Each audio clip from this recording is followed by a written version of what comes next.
magkaisang pila. Paano yun, Bro Josel? Ikaw nga magkwento. Oh. Magkaisang pila po. Yung pong nagtatanong, mukha po kasing Muslim. Dahil may lahi naman pong taga Middle East. Tinanong niya, halal ba itong pagkain nyo? Oo, halal yan. Sumunod naman po sa pila, bandang likuran, nung siya na po ang magtatanong, nung siya po ay nasa harapan na noong nagsiserve, nagtanong din po ng the same question. Halal ba itong pagkain nyo? Hindi naman po kasi mukhang Muslim. Nasa loob siguro nga nitong sasagot ngayon, hindi kakain ng halal ito. Kaya ang sinagot po niya, hindi kami nagsiserve ng halal. Yun po kuya Pareho po yung taong tinanong, same question din po, magkaiba po ang sagot dun sa dalawang tao. Ibig sabihin lang, ang puso niya hindi sumasayo. Ano ba ibig sabihin, kapatid na Rodel at kapatid na Josel, nung ang puso niya hindi sumasayo? Walang sinseridad. Opo. Hindi sincero dun sa kanyang sinasabi. Ito ba halal? Halali ka yan. Biruin mo, pork tapos halal. Nilagyan pa ng tatak. Hindi ba? Paano ngayon sincere yun? Kung sincere, kapatid na Rodel, dapat alam mo na yung sinasagot mo. Totoo. Alam mo yung sinasagot mo, yun talaga ang reality. Katulad din lang nung nagtanong, saan po ba yung papuntang Divisoria? Yun naman na pinagtanungan, sa halip na ituro niya yung papuntang Divisoria, ang papuntang Divisoria, doon. Na ang turo niya ay papuntang Baclaran at hindi papuntang Divisoria. Hindi siya sincero, sapagkat ang sincero, kung ano ang talagang alam niya, yun ang sasabihin niya sa iyo, sapagkat ang puso niya ay suma sa iyo. Kapag hindi niya alam, sasabihin niya sa iyo ng tapat. Pasensya na po, hindi ko po alam kung saan ang papuntang Baclaran. Hindi yung para masabi lang na mayroon siyang itinuro, ituturo niya kung saan na lang. Kaya ano po ang ibig sabihin? Pag hindi mo pa masyadong kilala, huwag kang basta kain ng kain, sapagkat hindi mo nga kilala pa masyado. Ang sabi lang, sige po, kain po kayo, kain kayo. Ikaw naman ay sige ka lang ng kain, ni wala ka mang link doon sa nag-aalok ng pagkain. Sapagkat ang maingat sa pagkain, yung hindi basta sinabi sa iyo na, hindi yan inihanda, ay okay na. Mabuti pa yung sinabi sa iyo, inihanda yan. Okay ka na doon, dahil sinabi na sa iyo, inihanda yan sa Diyos-Diyosan.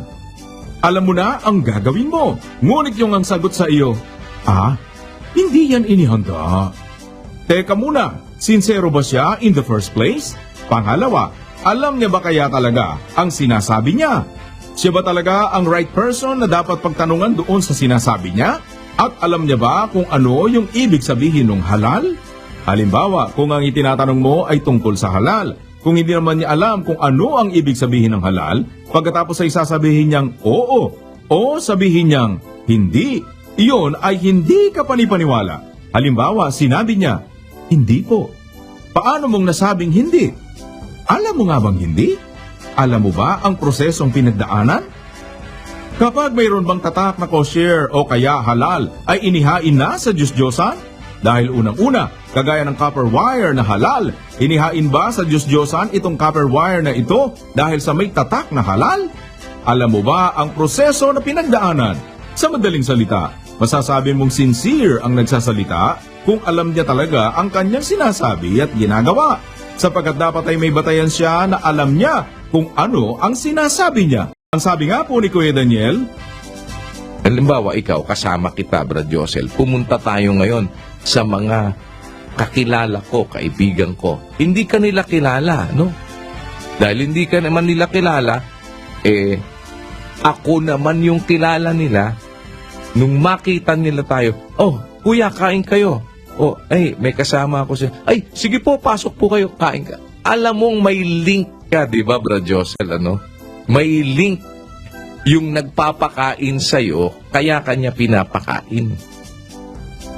Pero kung hindi ka bumibili, wala ka namang tapos napunta ka, lahat na lang mapuntahan mo, di mo naman kakilala. Hindi mo naman, how do you know Ay, sige, kain kayo. Di ba hindi? Anong link? Bakit mo ko pinapakain? Bakit mo ko? Ako ba'y namamalimos? Hindi naman. Oh. Mabuti sana kung masabi mo, nagdalang habag sa akin, pinakain ako. Mayroong panggagalingan. Naintindihan mo ba gusto kong sabihin, kapatid na Josel, para maramdaman mo yung sinseridad ng pagpapakain sa'yo. Ngayon, pag hindi mo nararamdaman yung sincerity ng nagpapakain sa'yo, huwag kang basta kakain. Kapag kain lang po tayo ng kain, hindi tayo marunong mag-ingat, ay baka madumihan ang ating mga budhi. Kaya nga pag may nagsabi sa iyo, inihain yan sa Diyos-Diyosan. Nakikita ka, kumakain ka, nakikisalo ka po sa pagkain sa templo ng Diyos-Diyosan. Ang nakakakita po sa iyo, lalo na sinabihan ka, Brother, inihain yan sa Diyos-Diyosan. Kaya nga po kung minsan, kahit na alam mo na yung nagsabi ay hindi naman niya talaga naiintindihan yung kanyang sinasabi, kagaya lang po ng nagsabi na ang pork na kanyang itinitinda ay halal. Ang alam mo po ay hindi nila naiintindihan yung sinasabi nila. Pero granting for the sake of argument, sabi ni Kuya, kung nagmamantini ka ng malinis na budhi, eto ngayon siya. Sabi niya, ay, yung pork na yan, inihain yan sa Diyos-Diyosan.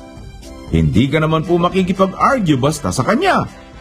Ay, ganito po. Alam nyo, yun po ang alam niya eh. Inihain yan sa Diyos-Diyosan. Kasi may tatak yan. Iyan ay halal. Hindi niya po naintindihan ang kabuuan. Pero yan po ang sinabi niya sa iyo. Ikaw po na may kaalaman, alam na alam mo po na hindi inihain yon o hindi yun halal. For the simple reason na hindi ginagawang halal ang baboy. Dahil bawal nga po sa kanila ang baboy. Ikaw po ay may kaalaman. Siya po, bakit niya sinasabi yon na halal? Bakit niya sinasabi na ang baboy ay halal? Ano ang isang evident doon? Wala po siyang kaalaman. Kagaya nga po kung ma-encounter natin ang ganito sapagkat meron naman talaga nito. Ground pork, halal. Nilagyan pa po ng selyo ng halal. Makikita mo ngayon yan sa mga pamilihan. Ikaw po, alam mo at maging ang mga Muslims, alam nila yon. That is impossible. Hindi mo po mapapakain ang mga Muslim ng pork kahit may silpa iyan ng halal. Klarong-klaro na ground pork po ito. Tapos, halal? Alam po nila iyon. Hindi nila yan kakainin. Ikaw po ngayon ang may kaalaman. Kaya lang po, alam nating may sangkot dito na mga walang kaalaman. Sino po sila? Unang-una po, yung naglagay niyan. Paano mo po sasabihin may kaalaman ang naglagay niyan? Ground pork, tapos nilagyan mo ng tatak na halal. Sino pa po ang walang kaalaman? Yung wala rin pong kaalaman, nakita niya yan. Ang alam niya po ay halal nga yan. Ang alam lang po niya at ang pagbabatayan ay yung nakita niya na tatak. At sa kanya pong kaisipan, ang paniniwala niya ngayon, halal iyan. Ikaw po ay may kaalaman ka. Sabi mo, hindi halal yan. Pwede yan. Bakit po? May kaalaman ka po. Siya po ay walang kaalaman. Ikaw po ngayon, kakainin mo. Bakit po? Imposibleng halal ito. Hindi gagawing halal yan ng Muslims dahil bawal yan sa kanila eh. Yung wala pong kaalaman, tinitingnan ka ngayon. Halal na nga? Kinakain niya pa? Ano po ang ibig sabihin? Dumating ka halimbawa sa isang lugar na hindi naman expected para ipaghanda. Kung ikaw ay kakain, baka ang kakainin mo ay pagkain na nila. Hindi ka dapat basta kakain, sapagkat baka napipilitan lang sila kaya ka pinakakain. Na dahil sa hindi naman nila inaasahan ang iyong pagdating, kumain ka naman at ang kanilang ulam ay iisang isda lang. Kaya ang anak tuloy ang sigaw, naku po ina, pinaligtad na! Ano ba ito? Pwede ba ito? Hindi ba ito pwede? MCGI, walang iba!